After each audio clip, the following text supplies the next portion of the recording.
algumas semanas atrás, participava de uma célula junto com a minha família, e quando nós começamos a compartilhar como que estava a semana, aquilo que a gente estava vivendo, a gente percebeu que teve um tempo muito duro, um clima muito difícil.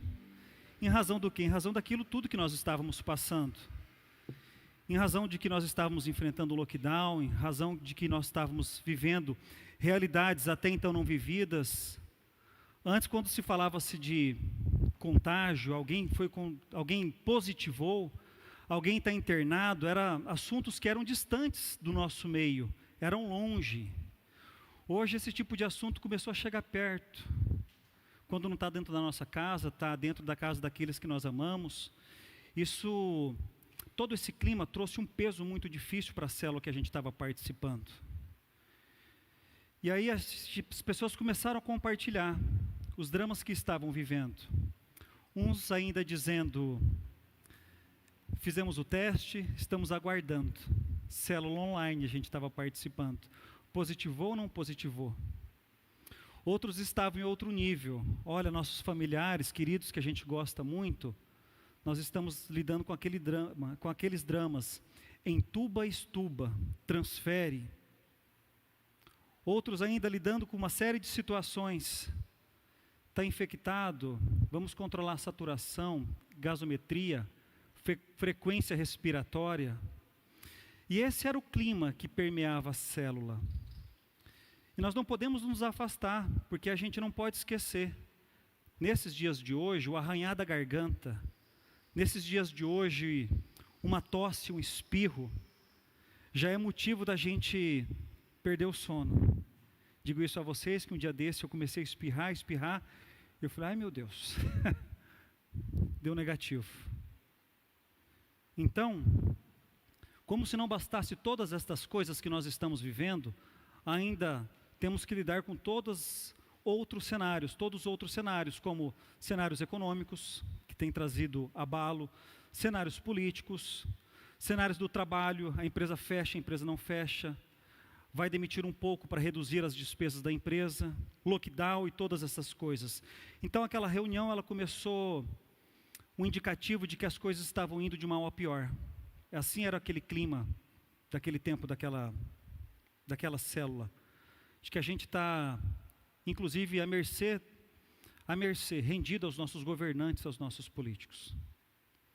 Mas mesmo em meio a toda essa doideira, tudo isso, Deus começou a me trazer uma palavra no coração que eu quero compartilhar com você. Está lá no Salmo 103. Antes da gente ler esse texto, o livro de Salmos ele foi um livro também trabalhado pelo pastor Edson na terça-feira da semana passada. A sua autoria é atribuída a vários autores, mas tem um que se destaca de forma especial, o rei Davi. O pastor Edson muito bem disse que ele era alguém com habilidades, virtudes muito especiais.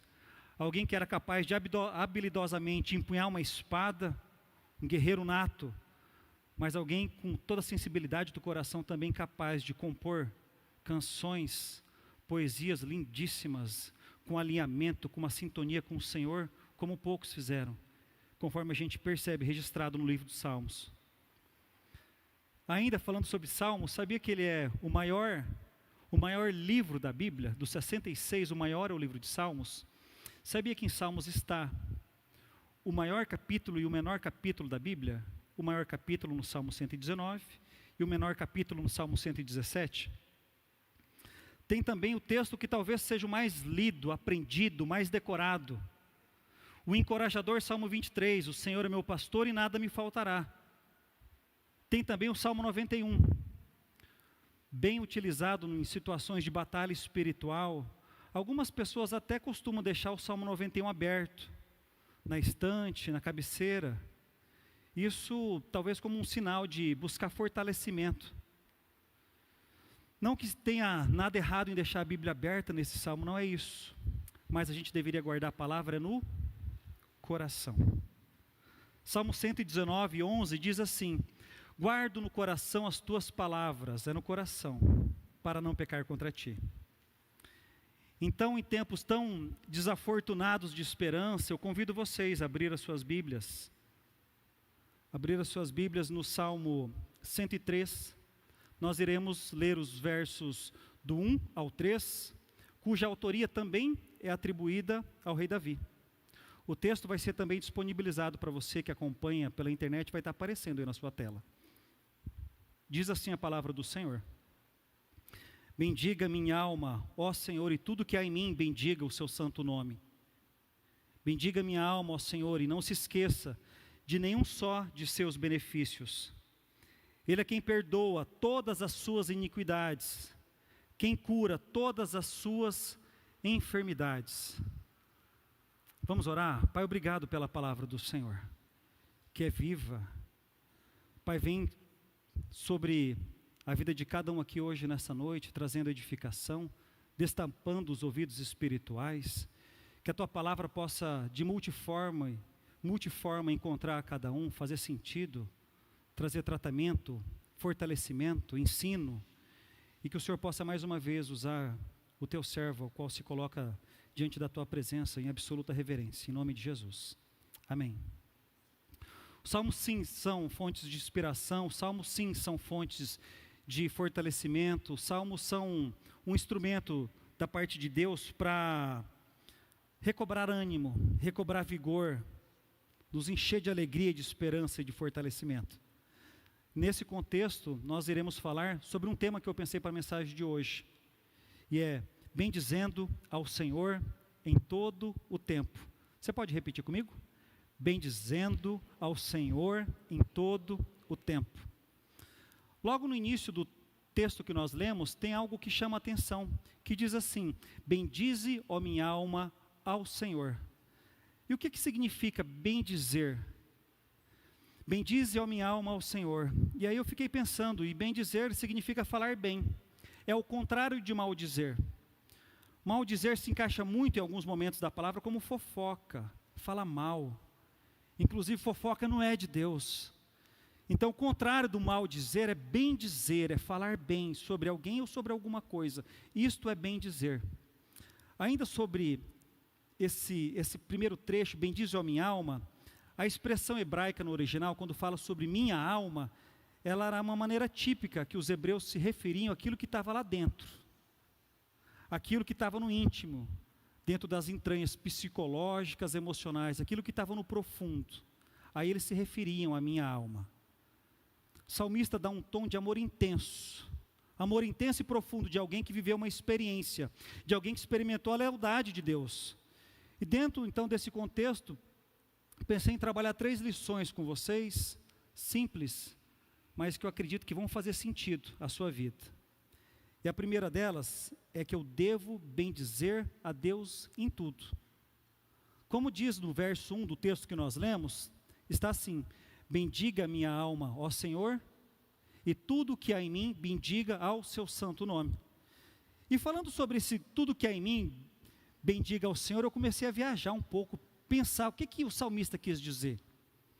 Será que eu devo andar bendizendo? Será que no ponto de ônibus eu estou falando para as pessoas sobre Deus, na fila do banco? Eu não sei, eu vou falando, sem parar. Foi essas reflexões que vieram a mim. Ou ainda, será que eu devo estar, talvez mais desse formato meio bitoladão, falando sobre Deus em toda situação, em toda oportunidade? Censurando talvez declaradamente aqueles que são contrários ou têm posicionamentos contrários à Escritura? Não faz isso, que isso é pecado. Se você não aceitar Jesus e Salvador, você vai para o inferno. Será que é desse sentido que eu devo bendizer a Deus em tudo? Deixa eu abrir um parênteses aqui. No nosso meio familiar, eu, depois de ter um novo nascimento, uma nova criatura, se transformar um filho de Deus, e aí eu comecei a ficar com vontade de falar de Jesus para as pessoas. Porque a gente quer que o outro também experimente aquilo que tem feito tão bem. E eu comecei então a dizer para as pessoas assim, do meu meio familiar: o seu problema tem solução. Sabe isso que você está passando no seu casamento? Tem solução, Deus pode transformar. Sabe essa situação que não tem saída? Deus pode transformar. E assim eu comecei a fazer no meio familiar. Até porque quem não quer dividir algo bom com as pessoas que a gente ama? Todo mundo quer. Está fazendo bem para mim, eu quero dividir com você. Essa eu acho que era a minha ideia. Essa pelo menos era as minhas intenções eram dentro dessa linha. E aí eu fui percebendo que quanto mais eu falava de Deus, as pessoas começaram até a mudar um semblante, em ar talvez de reprovação velada. Sabe como é isso? Tipo, vou fazer de novo. Tipo, vai vir falando de Deus de novo. E eu perguntei uma vez, você está tendo resistência? Você está, tipo, bloqueando quando eu falo de Deus? Sabe que tipo de resposta que eu ouvi? Eu estou. Sabe por quê? Você só fala de Deus. Então mudar de vida, ter uma vida plena, ser liberto de vício, de pecado, tirar do nosso coração traumas profundos, cicatrizes terríveis que vira e mexe, tornam a se abrir, produzida pelo rancor, pela mágoa, coisas do passado que às vezes voltam, vem batendo, como se um defunto que levantasse, e que todas essas coisas são aquietadas quando o nosso Deus começa a ter o controle da nossa vida. Fazer esse tipo de decisão, falar, Deus entra na minha vida, é algo pessoal. E eu não queria fazer isso, eu queria que as pessoas que me cercavam, talvez por força e por violência, contrário ao que o profeta Zacarias diz, não é por força, não é por violência, mas é pelo meu espírito. Talvez eu estava pela força. Isso então cabe uma decisão própria, não é por força. Fecha parênteses. Então, busca sabedoria em Deus. Busca sabedoria em Deus para continuar falando de Jesus. Até porque a palavra pede, a palavra nos recomenda que nós falemos de Jesus. Paulo escrevendo para Timóteo na segunda carta, capítulo 4, verso 2, ele diz assim, pregue a palavra. Esteja preparado a tempo ou a fora de tempo. Repreenda, corrija, exorte com toda a paciência e doutrina.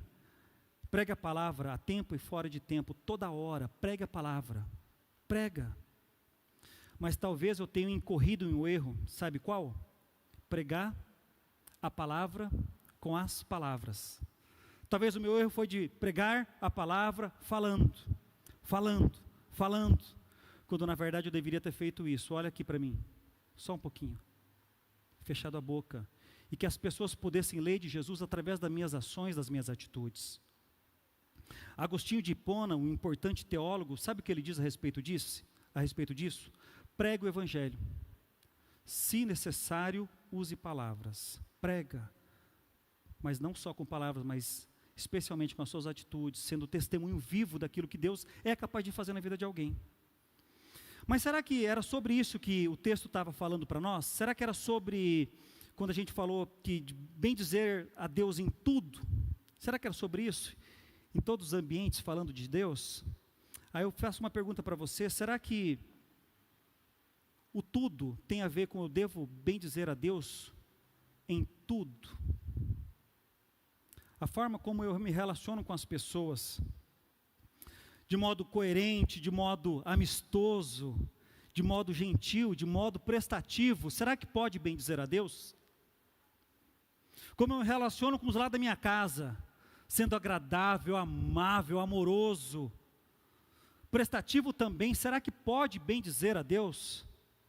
No trabalho, quando eu cumpro as minhas tarefas, no trabalho, quando eu sou ético, eu cobro aquilo que nós combinamos, no trabalho, quando eu sou mais um solucionador de problemas do que um causador de problemas, será que eu posso bem dizer a Deus quando eu faço assim no meu trabalho? Na faculdade, na escola, com os meus colegas, quando eu ajudo, quando eu me disponho, quando eu não sou um causador de discórdias e intrigas, quando eu me esforço para ser aqueles que cultivam boas amizades, será que eu posso bem dizer a Deus na escola e na minha faculdade com esse tipo de conduta? E meu comportamento no trânsito? E no meio social aonde que eu vivo? E nas mídias sociais, aquilo que eu costumo postar, os meus comentários, aquilo que está ficando no story, os lugares que eu tenho ido, será que pode bem dizer a Deus? Ou não? Paulo escrevendo à igreja de Corinto, na primeira carta, no capítulo 4, verso 31, ele diz um texto que eu quero ler com vocês, e diz assim: assim, quer vocês comam, bebam, ou façam qualquer outra coisa, façam tudo para a glória de Deus.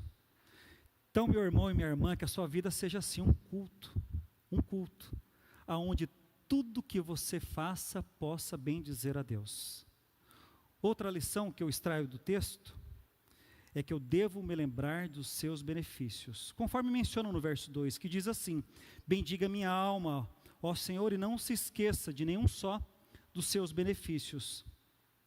Lembra que eu falei da célula que a gente estava participando, que estava um clima bem pessimista, pesado, e em razão de tudo aquilo que a gente estava passando?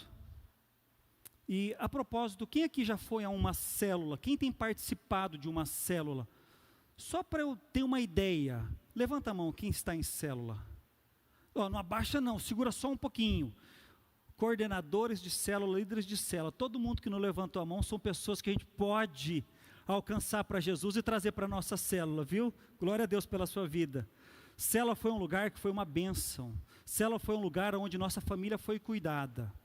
Célula foi um lugar onde nós adquirimos amigos, estreitamos relacionamento. Célula é um lugar onde permite que uma igreja vasta, grande, se torne algo muito menor, onde a gente começa a se relacionar com as pessoas, porque não tem relacionamento numa igreja grande quando a gente entra no culto e volta.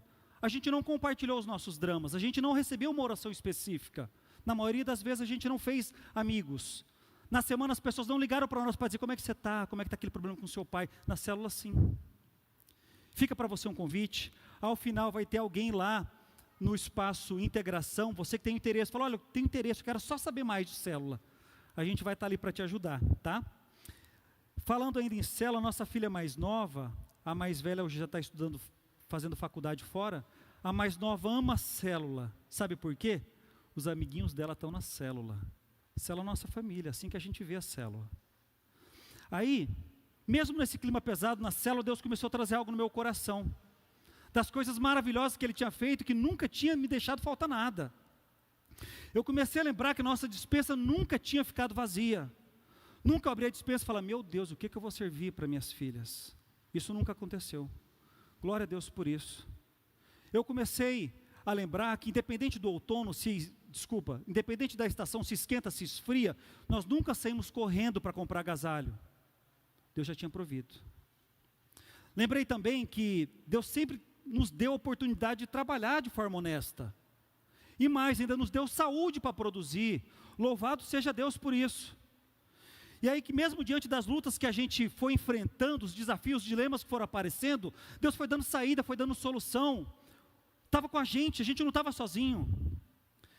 Comecei a lembrar também de onde que Deus me tirou, de um tremedal de lama, afundado em vício, em pecado, de um Deus que mudou a minha história.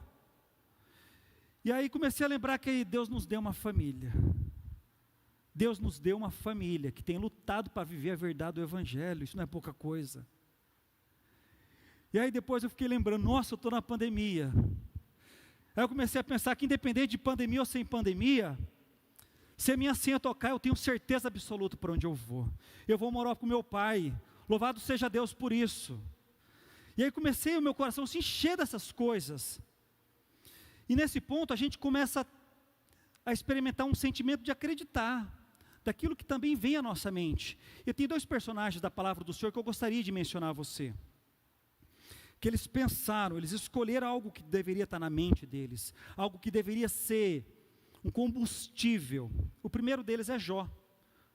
Quando no capítulo 3, verso 25, Jó estava passando por uma série de angústias, um tempo duro. E ele percebeu que o que ocupava a mente dele era o temor e o medo. Então Jó diz assim, aquilo que eu temo me sobrevém, e o que eu receio me acontece.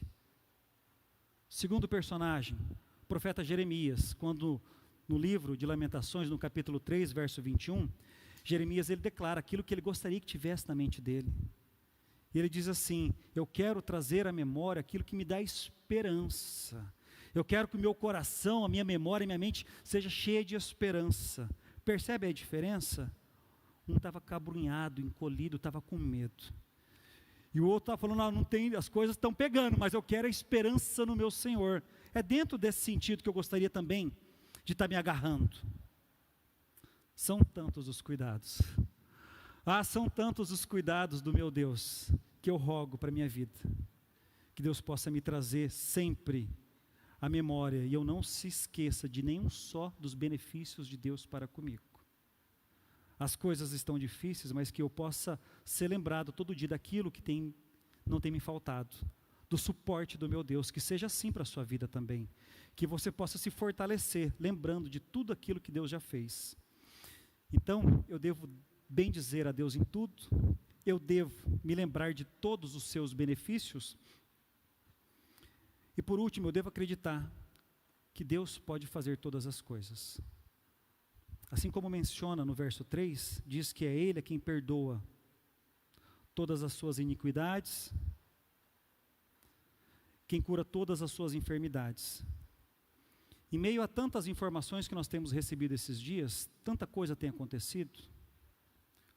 Qual que é o melhor medicamento para se tomar, o que fazer, o que não fazer, que tipo de vacina que a gente deve tomar, vacina ou não vacina? Tem tanta coisa que tem acontecido por esses dias, que deixa a gente sem saber o que fazer. Então, em momentos de aflição, de solidão, quando a coisa aperta, a gente nem sabe o que fazer, e o pior, às vezes a gente acha que Deus nos deixou sozinhos. Deus nos abandonou. Ei Deus, cadê o Senhor? Não tenho te ouvido mais. Mas não deixe que a desesperança, o medo, as circunstâncias, as coisas desse mundo te afastem de Deus, pois Deus está perto, está sempre perto. Salmo 145, 18 diz, 145, 18, o Senhor está perto de todos os que o invocam, de todos os que o invocam com sinceridade. Viu só sobre o que esse texto diz? Deus está perto. Deus está perto de todos? O texto não falou isso. Deus está perto de todos os que o invocam. Então aqui cabe uma direção para a sua vida, invoca. Cabe uma direção para você, entra no teu quarto, no secreto, fecha a porta, ora, se coloca diante do Senhor, se dobra em joelho, busca, coloca aquilo que está inquietando o seu coração na presença de Deus. A propósito, só um reforço, no sábado, 18 horas, vai ter um tempo especial de adoração, de busca ao Senhor na nossa meia vigília aqui, no Espaço Esperança, você que quiser presencialmente, e também vai ter online. E aí, outra coisa, outra direção para a sua vida, não apenas ora, busca a Deus, mas também lê a palavra do Senhor. E às vezes a gente fala, mas eu não estou muito querendo. Leia querendo ou não querendo. Mas é que às vezes eu leio e não entendo muito. Leia entendendo ou não entendendo. Sabe por quê?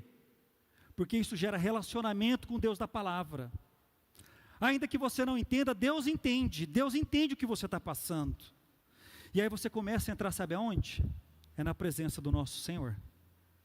O Deus a quem nós servimos, Ele não desampara, Ele não se atrasa, Ele não atende de forma pequena, parcelada, as situações que você tem passado, que tem afligido ao seu coração. E o Deus a quem nós servimos, Ele é poderoso para fazer infinitamente mais daquilo que nós pedimos ou pensamos. Você pode acreditar nisso? Você diz o amém? Veja o que o reformador João Calvino diz sobre passar por tribulação. Ele diz assim, em virtude, nosso coração incrédulo, o mínimo perigo que ocorre no mundo influi mais em nós do que o poder de Deus. Trememos ante a mais leve tribulação, pois ouvidamos ou nutrimos conceitos muito pobres acerca da onipotência divina. A gente acredita que falta para nós consciência, falta para nós entendimento do tamanho do poder de Deus. E a gente fica tremendo diante das circunstâncias que estão nos rodeando. E fica uma pergunta, e se Deus, diante dessa soberania dEle, dessa majestade, não te trouxer a aprovação no seu vestibular? E se Deus, mesmo sendo poderoso assim, não te trouxer a aprovação no seu concurso público? E se Deus não der essa oportunidade de trabalho que você está esperando, essa promoção no seu trabalho? Fica uma pergunta ainda, e se Deus não te permitir trocar de carro, comprar uma casa, fazer a viagem que você está programando agora no tempo de férias, no meio do ano? E se essas coisas não acontecerem, se Deus não curar aquele que está doente? Aí fica uma pergunta para você: ele deixa de ser Deus? Ele deixa de ser merecedor da honra e da glória? A resposta é a óbvia que não, ele não deixa de ser. Porque o nosso Deus é soberano. E a gente tem que descansar na vontade dele. Que a palavra dele revela que a vontade dele é boa, é agradável, ela é perfeita. Por vezes a vida nos dá um tom e vai nos sujeitando a uma situação que tem pouca luz no fim do túnel, que não tem saída. E quando aparecer que faltou luz no fim do túnel, lembre-se o que o texto sagrado diz a respeito de quem é a luz. O evangelista João, no capítulo 8, no verso 2, ele diz assim, de novo, Jesus lhes falou dizendo: eu sou a luz do mundo, quem me segue não andará nas trevas, pelo contrário, terá a luz da vida. Que o Senhor Jesus, que entregou a sua vida em razão dos seus pecados, que o Senhor Jesus, que fez tudo isso para te trazer vida, vida e abundância, e te reconciliar com o Pai, te fortaleça nesse momento. Espera nos homens, nos governantes, na sua força, não, espera em Deus. E aí a palavra do Senhor diz assim, em Salmo 42, 11. Pode me ajudar? Salmo 42, 11. Por que estás abatido, ó minha alma? Por que te perturbas dentro de mim? Espera em Deus, pois ainda o louvarei. A Ele meu auxílio, Deus meu. Espera em Deus, pois ainda o louvarei. Que seja isso que fortaleceu o coração. Então que em tudo você possa bendizer a Deus. Que você seja lembrado de todo o favor de Deus em sua vida, de todos os benefícios de Deus para com você. E por fim, que você possa acreditar que Ele pode fazer todas as coisas. Te convido mais uma vez a se colocar em pé. Vamos louvar o Senhor.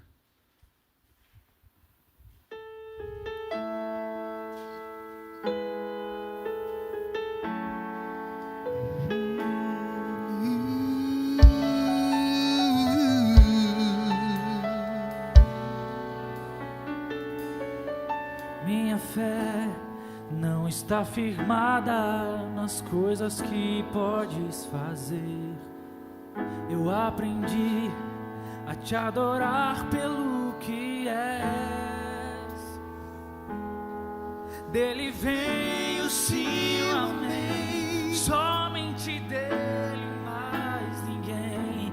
A Deus seja o louvor. Deus fizer, Ele é Deus. Se não fizer, Ele é Deus. Se a porta abrir, Ele é Deus. Mas se fechar, continua sendo Deus. Se a doença vier, Ele é Deus. Se o que lado for, Ele é Deus. Se tudo der certo, Ele é Deus. Mas se não der, continua sendo Deus. Coloca a mão no seu coração.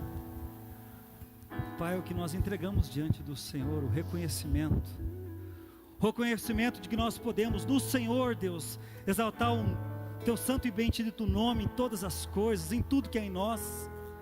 Pai, nos ensine em nome de Jesus a olhar por cima dessa fumaça, dessas coisas que têm acontecido e que por vezes, Deus, estão ofuscando a grandeza do Senhor. Nos ensine em nome de Jesus a reconhecer os benefícios do Senhor, que olha que não tem sido poucos. Louvado seja o nome do Senhor pelo sustento, pela alegria que tem nos motivado a caminhar, a andar, sabendo esperar no Senhor. E que no nome de Cristo Jesus possamos acreditar que o Senhor pode todas as coisas. E ainda assim, quando não acontecer da forma que a gente quer que aconteça, que nós nos dobremos diante da soberania e do governo do Senhor em nome de Jesus. Amém.